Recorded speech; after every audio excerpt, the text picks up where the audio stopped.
In this video, we're going to give an overview of trade secret law. Trade secret law is another form of intellectual property protection that can be used to protect a startup's technology or business ideas.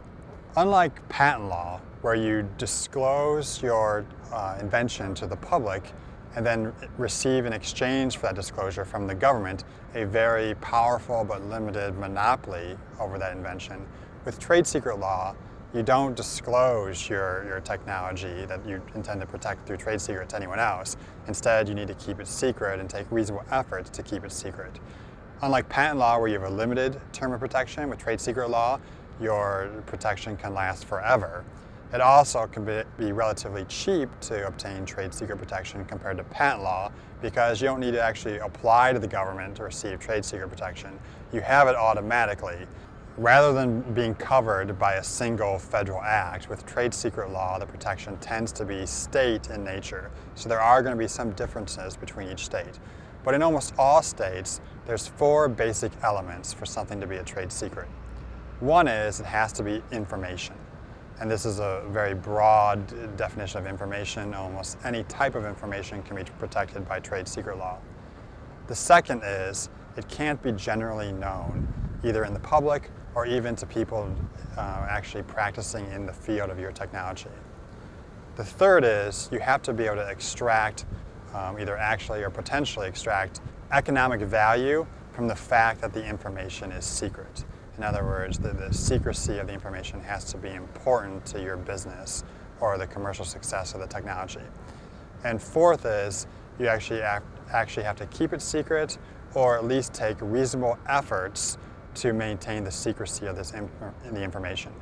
Now, this fourth factor tends to be the most important because, again, you're not applying to the government to receive trade secret protection.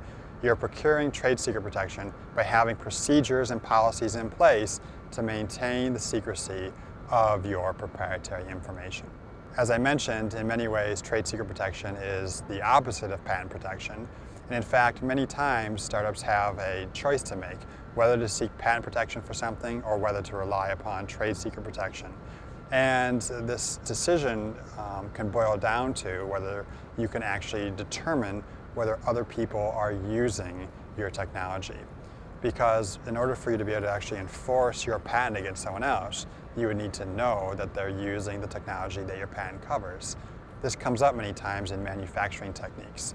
You may have a novel and non-obvious manufacturing technique that you would be able to receive patent protection for, but let's say if someone else was using it, which they would be able to do because you would disclose this manufacturing technique in your patent application and patent, you wouldn't know whether your competitors are actually using it because you won't have access to their manufacturing facilities.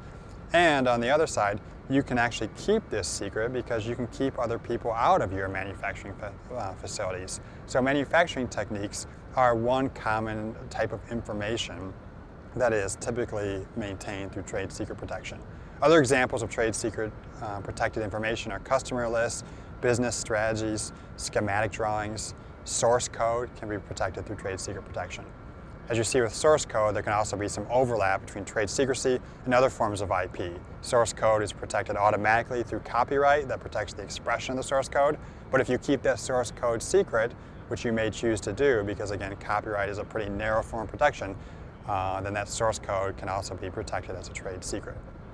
So that is a general overview of trade secret protection.